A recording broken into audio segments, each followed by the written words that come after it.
Right, if you have a Bible, you can open up to Mark chapter 8.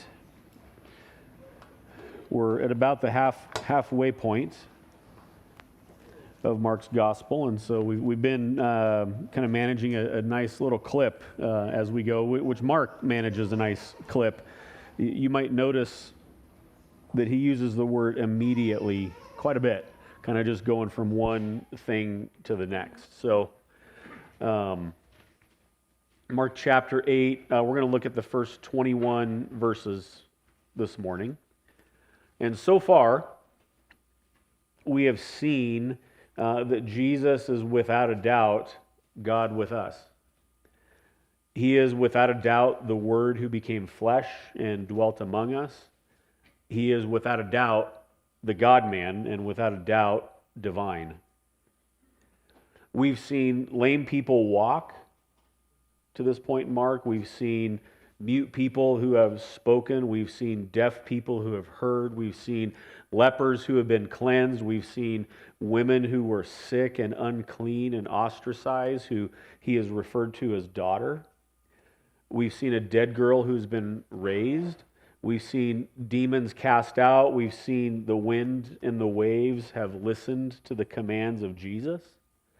We've seen one instance already where thousands of people have been fed with just a little bit of food, and we're going to see another instance today where thousands more people have been fed with just a little bit of food.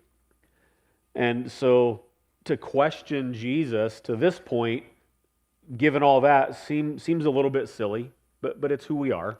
It's who we are as human beings. Jesus' disciples have seen these things firsthand, and we'll see today that they still haven't figured out who he is, even though he's been right in front of them, and they have firsthand knowledge of all of these things. And so we're going to look at three aspects of the text today. We're going to look first at the miracle that Jesus performs. We're going to look at the demand from the Pharisees, and then we're going to look at a warning from Jesus. So first, the miracle in the first 10 verses of chapter 8. In those days, when again a great crowd had gathered and they had nothing to eat, he called his disciples to him, and he said to them, I have compassion on the crowd because they have been with me now 3 days and have nothing to eat. And if I send them away hungry to their homes, they will faint on the way, and some of them have come from far away. And his disciples answered them, how can one feed these people with bread here in this desolate place? And he asked them, how many loaves do you have? And they said 7. And he directed the crowd to sit down on the ground, and he took the 7 loaves, and having given thanks, he broke them and gave them to his disciples to set before the people. And they set them before the crowd. And they had a few small fish, and having blessed them, he said that those also should be set before them. And they ate and were satisfied, and they took up the broken pieces left over, 7 baskets full. And there were about 4,000 people, and he sent them away.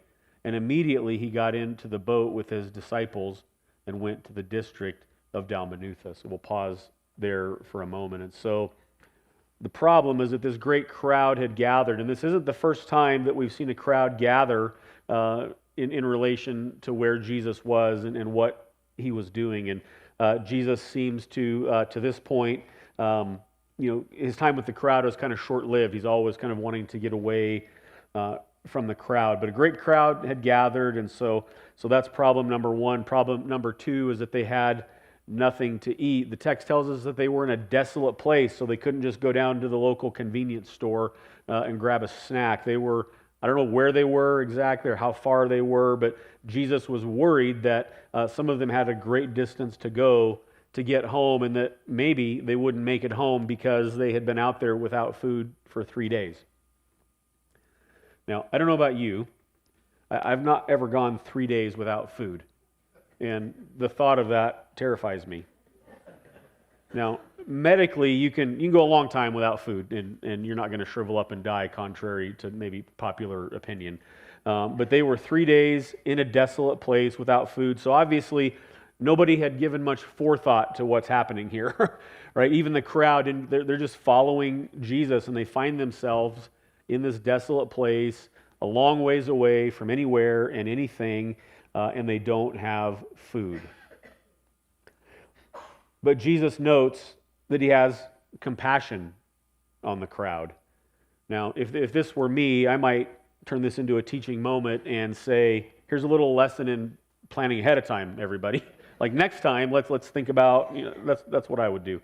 But Jesus has compassion on the crowd, having spent 3 days with them. And the text doesn't tell us what they were doing for 3 days, but they were out in the desert for 3 days together, and you can imagine how that would have went. People getting to know one another, maybe kind of sharing intimate quarters with one another for 3 days. And so Jesus recognizes they're hungry, recognizes that it would be not good to send the crowd away on empty stomachs, having not eaten for that period of time, and recognizing that some of them had a great distance to go. Now here's where this gets interesting. The disciples ask a question. How can one feed these people in this desolate place? Now, these are the same disciples that have witnessed everything I've already mentioned. These are the same disciples who witnessed Jesus feeding a crowd much larger than this one not all that long ago. And so this gives you a little bit of insight into their disposition regarding Jesus, because they're questioning, how can we feed these people? And so Jesus asks a question, and I've said this before, when Jesus asks questions, it's not because he lacks the answer. This is Jesus being gracious to his disciples rather than saying, you idiots, didn't you pay attention to what happened a little while ago? He just asked them a question. How much food is there? How many loaves do we have? And so Jesus is graciously kind of leading them down this path, and they answer and say that they have 7 loaves of bread. And so Jesus sits the people down and he gives thanks for these 7 loaves of bread. And they distribute it among the people, and by yet another miracle, Jesus feeds this crowd. We're told that it was about 4,000 people that he fed. Now, the last feeding that we saw said that he fed 5,000 men. So likely the crowd was much larger, but this one still quite impressive that Jesus fed 4,000 people with just a little bit of food and just a few fish. And we're told that the crowd ate and they were satisfied. Now this wasn't just, pass around the loaves and, take a little nibble to tide you over. It says that they were satisfied. And while the text doesn't go there, there's probably something to be said and a correlation to be made with Jesus' comments elsewhere referring to himself as the bread of life. Right? As much as we need actual bread or actual food to survive, there's something that we need more than actual food. We need the spiritual food that only Jesus can provide. And in this instance, he satisfies them with actual food, but there's probably a correlation to be made that Jesus satisfies us with the spiritual food that he brings. And he satisfied them so much that there were 7 baskets left over. So again, this wasn't just, pick a little nibble when the bread comes by. 7 baskets. So there was a substantial amount of leftovers here because everybody had eaten until their stomachs were full.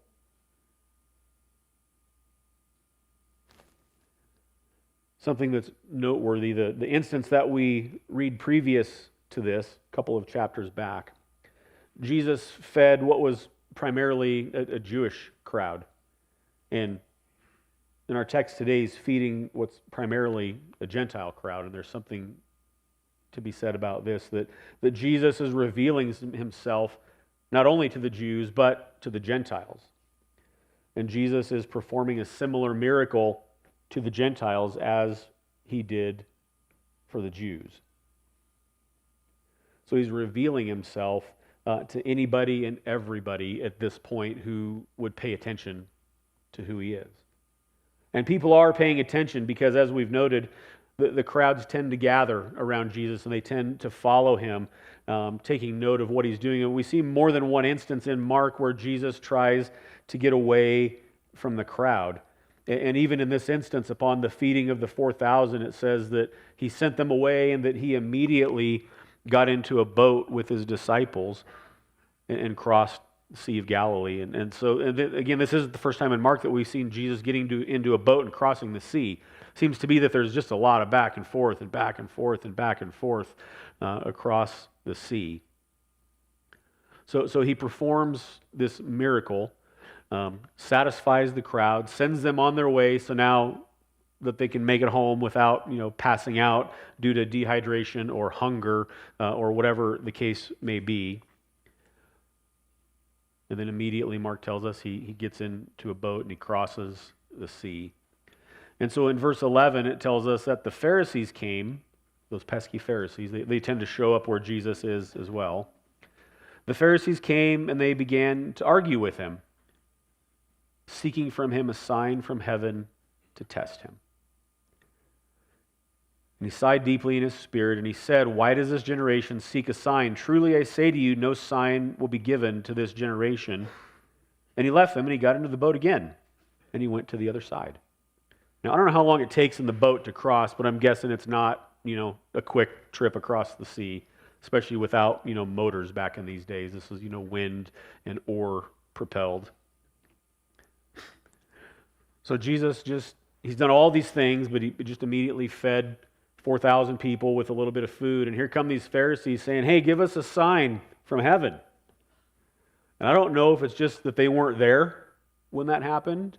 I would assume that surely they've heard about all the things that Jesus has done up to this point. In fact, Mark tells us they've actually witnessed some of the things that Jesus has done to this point. And it says they began to argue with him. So I don't take this that they were really seeking a sign from God. I think they were trying to trap Jesus and trying to pester him and be just kind of a burr under his saddle with their arguments. I don't think there's anything that Jesus could have said or done to them in this moment that probably would have satisfied them and convinced them of who he is. And we'll get to that more here in a moment. And Jesus sighed deeply. And I don't think Jesus sighed deeply out of frustration like you and I would sigh out of frustration. At this moment last night when I went to bed, our dog, much to my chagrin, sleeps in our bed. And sometimes he sleeps on my side of the bed, like he's there on my side of the bed when I am going to lay down. And I made a point last night to sigh deeply because I wanted to send a message to somebody that I wasn't happy that the dog was on my side of the bed. You can imagine how that went. Jesus' deep sigh here is not that.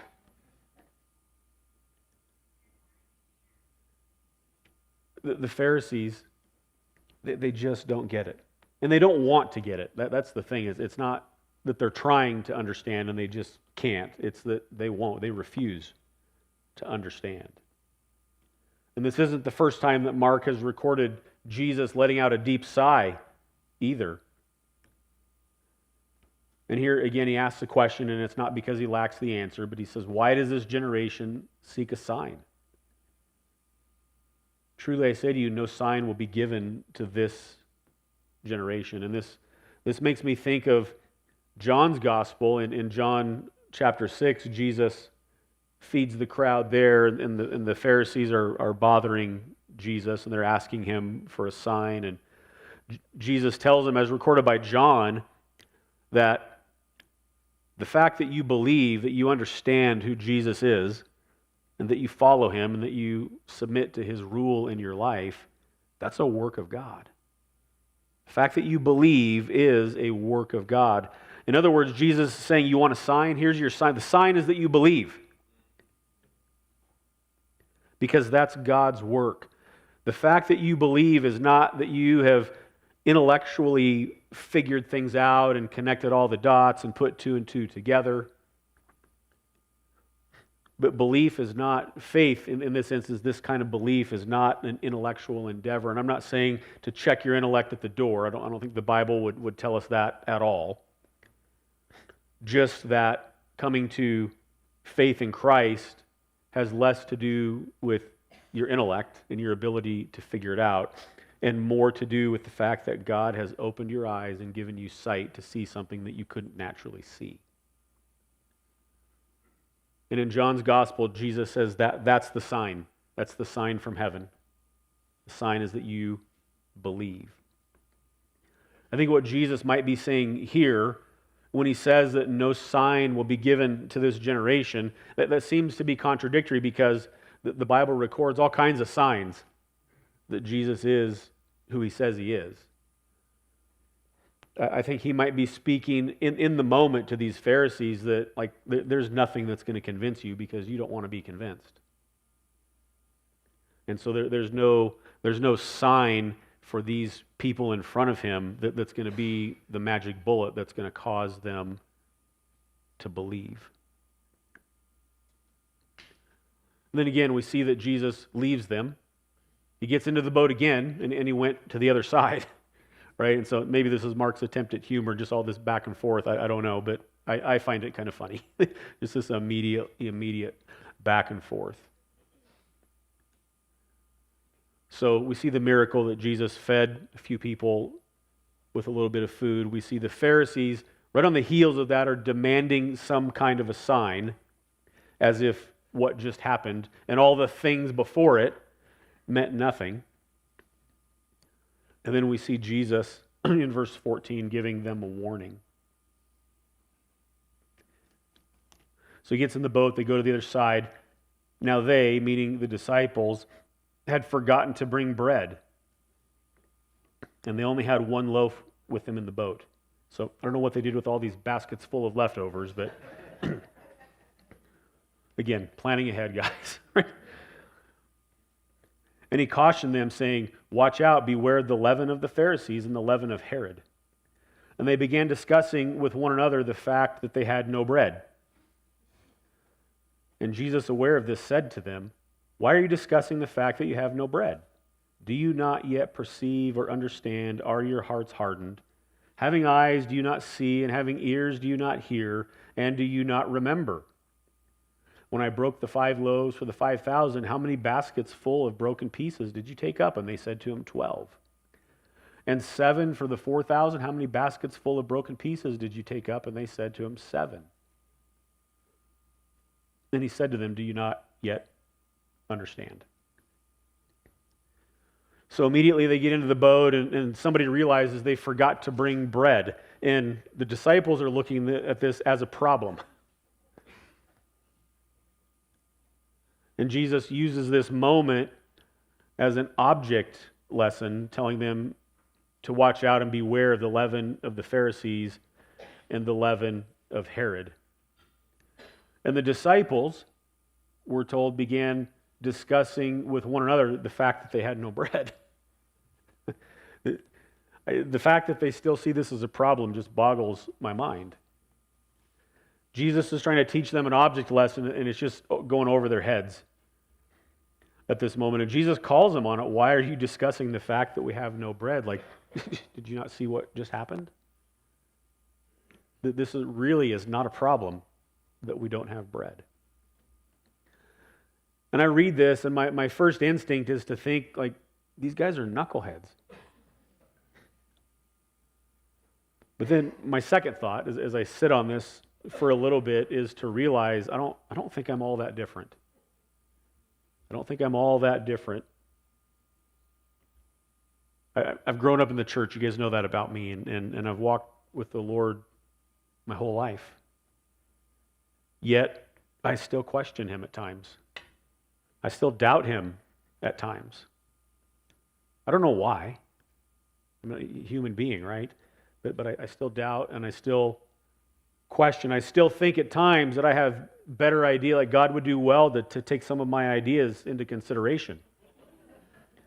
I say that a little bit tongue-in-cheek, but sometimes I think that. Sometimes when I pray, I actually tell God what to do. It's silly, isn't it? But I do. And I'm guessing you may not be all that different from me either. And we are not all that different from Jesus' disciples who are, one, missing the object lesson that Jesus is laying down here, but also they're worried about things that they just ought not be worried about. And Jesus gives them this warning to beware of the leaven of the Pharisees and the leaven of Herod. And this kind of begs a question, like, what is Jesus saying here? What is the leaven of the Pharisees and what is the leaven of Herod? Because if he's warning them, and if we're not all that different than them, he's warning us as well. And if these guys are knuckleheads, we're knuckleheads, and we all ought to pay attention to whatever it is that Jesus is warning about here. And so then Jesus asks him this series of questions. Again, not because he lacks the answer. This is the moment where I just start pointing fingers at people and maybe have a harsh word for these guys, but Jesus, he's not like that. He's gracious and he's patient. And we know, because we know how the story ends, we know that the disciples eventually would figure out who Jesus is. They would figure it out. They ultimately, all of them would go on to die because they couldn't stop talking about who Jesus is. They would all die as martyrs for the faith, save John, and it's not that they didn't try to kill John, it just didn't work. And so Jesus warns them about the leaven of the Pharisees and the leaven of Herod. And leaven, or yeast in the Bible, it's never referred to as a good thing. Right? It's always a bad thing when Jesus talks about leaven. When he's talking about something that gives rise to something else that's not good. And so, in a broad sense, he's warning them of this leaven, this yeast that can creep in and give rise to things that aren't good. But what are these things?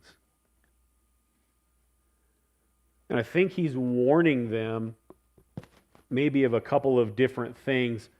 And I would distinguish that there's a difference between unbelief and disbelief. I would distinguish those two and say that they're not necessarily the same thing.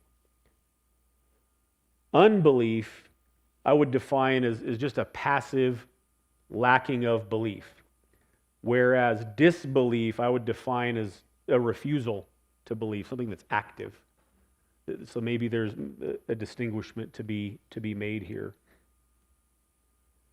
Herod, without going off on a tangent, had a skepticism that at least appeared to seek the truth, at least to some extent.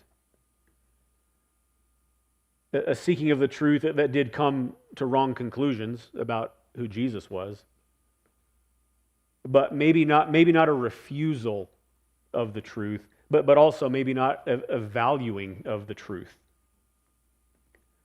Whereas the Pharisees had a skepticism that overtly was not interested in the truth. So there's a difference, I think, between unbelief and disbelief. Unbelief being maybe a little more passive, whereas disbelief is active, an active disbelief. And I think that's what Jesus is warning them about and warning us about here. There's a skepticism that can never be satisfied, no matter what the answer is. Right? Some of you are just wired to be more skeptical than others. And that's not necessarily a bad quality to question things. I've said this before too, like God can handle our questions. He can handle our doubts. But there is a kind of doubt and a kind of questioning, a kind of skepticism that isn't interested in getting to the bottom of things, that isn't interested in finding the truth. There is a skepticism that's just skeptical for the sake of being skeptical. That's the leaven of the Pharisees. Nothing Jesus would say, nothing he would do would bring them into an understanding of the truth because their heels were dug in. And they had already made up their minds of who Jesus was or who he wasn't.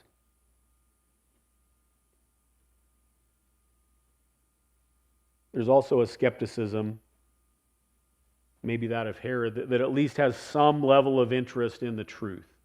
There is a skepticism that questions things that maybe is willing to be wrong or willing to be corrected. And maybe we would say that that's not as bad. Maybe the leaven of Herod is not as bad as the leaven of the Pharisees. But we find Jesus warning us about both. Neither one is good. Neither one is good. We should all have an interest in the truth. We live in this cultural moment right now where truth really isn't valued. Maybe it's always been that way. Maybe I'm just kind of open. Maybe I see it now in ways I didn't see it when I was younger. But it really seems like in our culture, especially as we see political theater unfold in our news feeds, there's not a real interest in the truth. There's a lot of interest in people being right about something, but not a lot of interest in the truth.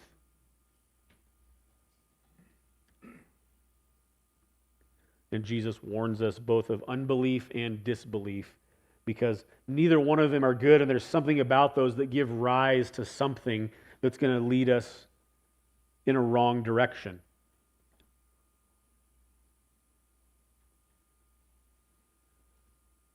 And so he issues this warning, and then the disciples, they start discussing the fact that they don't have any bread. Maybe they're hungry, maybe they're hangry at this point, I don't know. But they're missing the object lesson, they're missing the warning, and they're fixated on the fact that they don't have any food. And I kind of get this.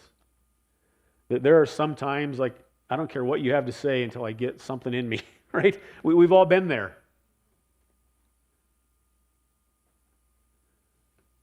And verse 17 tells us that Jesus was aware of this because nothing gets by Jesus, right? He's aware of everything, everywhere, all the time. And he asks them this series of questions. And again, this is Jesus being gracious. This isn't Jesus seeking answers, because he already knows the answers.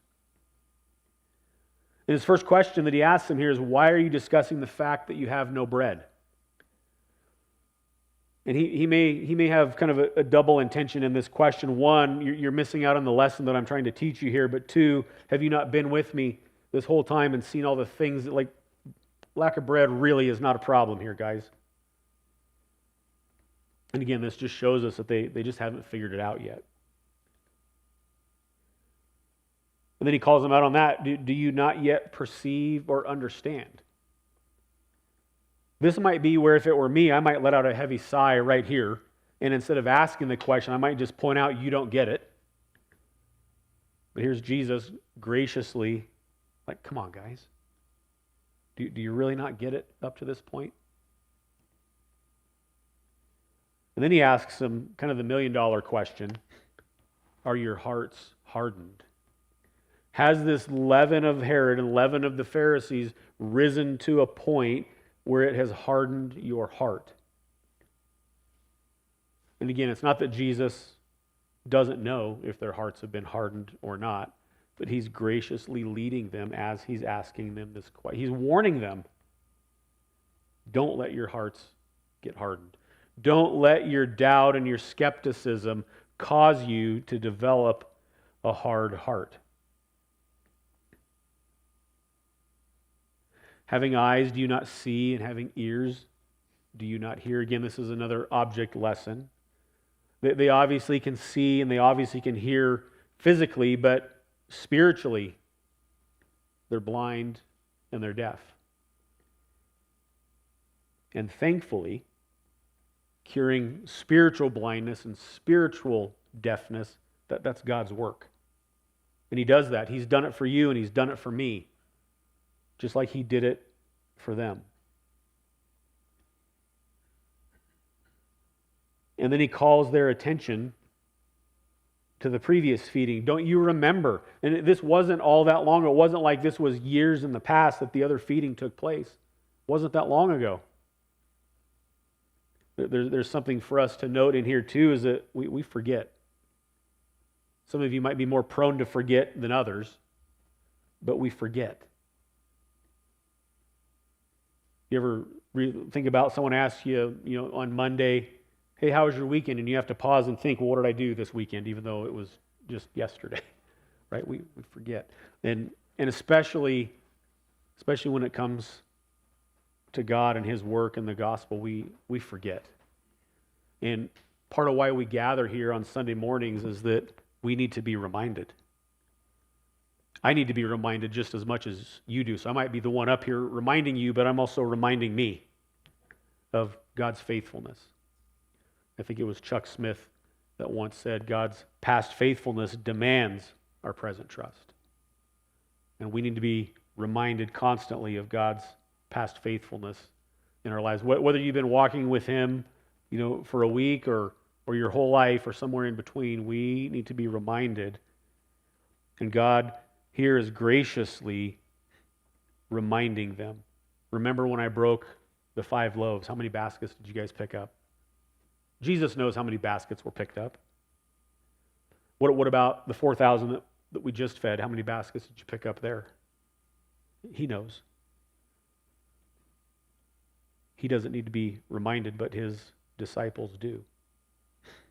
And I don't know what's going through their minds in this moment as He's graciously reminding them of the signs that He's already shown them.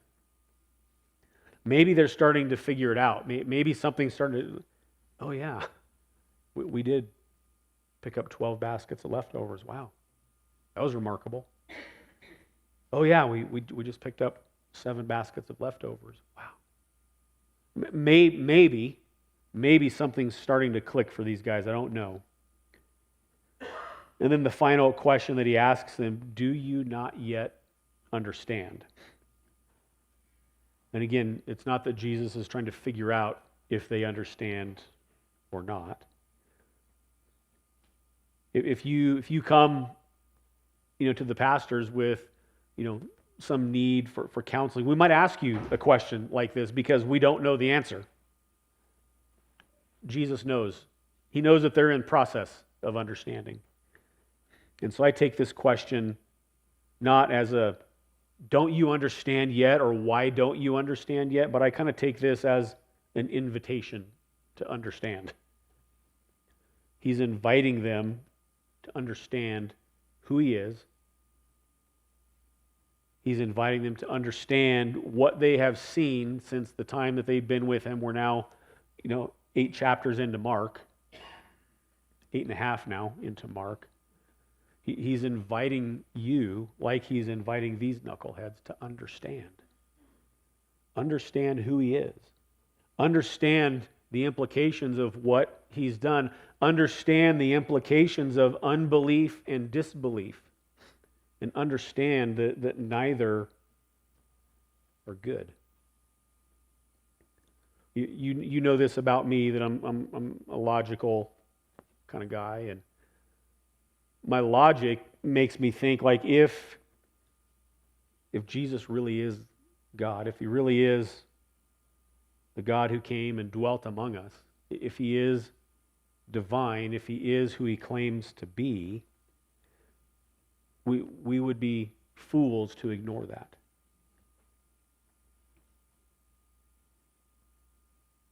If He really is the God-man who took on human flesh,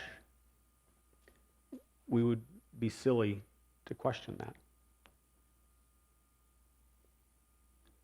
If Jesus really did live a perfect life, if He lived a sinless life like the Bible says that He did, if He lived in perfect obedience and perfect submission to the will of the Father, which led Him to die an excruciating death on the cross, if He really did that, we would be fools to ignore it. We would be fools not to question what that means for how we live and what we believe about God. And I've said this before, if the gospel were just a story of God coming to earth and stepping into human flesh and living the life that you and I are incapable of living, and then died a tragic death, well, that would just be a tragic story. If that were the end of the story, it would be tragic. That an innocent man got killed in place of the guilty who deserved it. The story doesn't end there. Jesus died and he rose again. He conquered death and he defeated death. And if he really did that, wow, we would really be foolish not to pay attention to that. We have to reckon with the question of did Jesus really rise from the dead? The Apostle Paul tells us that if the resurrection never happened, then we Christians have bought into a sham and we are of all people most to be pitied. But if the resurrection did happen, if Jesus really did conquer death, that's the ultimate sign the Pharisees were asking for, that they saw, by the way. If he really did conquer death, we have to reckon with that. We have to consider it, and we have to land on one side or the other of the question, did Jesus really raise from the dead? And even that's not the end of the story. We see in the book of Acts where Jesus ascended to heaven. His disciples witnessed it. The Bible tells us hundreds of people saw the resurrected Christ walking around town. His disciples saw him ascend to heaven, and the Bible tells us that he now sits at the right hand of God, making intercession for you and for me. What if that's true? Like Jesus did for his disciples in this moment and asking them, do you not yet understand? He's asking you the question today, do you not yet understand? And it's not a scolding question, it's an invitation to come and understand, which is another reason why we gather here from week to week. We don't gather here on a Sunday morning just to sharpen our Bible knowledge. Hopefully that happens, but it's not the primary reason that we gather. We gather, again, so we can be reminded of who Jesus is and that we would be invited week in and week out to understand to greater degrees who he is. And so I would leave you with that question to consider, do you yet understand? And some of you in this room do understand, but I'm going to guess some of you might be trying to figure this thing out still, and that's okay. We see how Jesus graciously leads his disciples down a path, bringing them ultimately into an understanding. And when they come into the right understanding, these guys can't stop talking about Jesus. They can't stop telling anybody and everybody about Jesus, even when it costs them their life.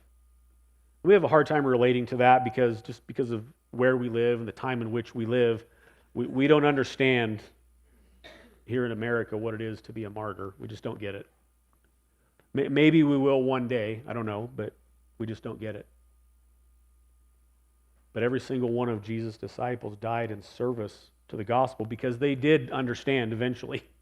They did come into an understanding. God opened their eyes. And so, again, I would just invite you to sit with this question, do you not yet understand? And if you're still trying to figure out your understanding, we would love to talk with you and pray with you more about that and maybe even help you in your understanding. But this is an invitation from God directly to you. He's inviting you to understand.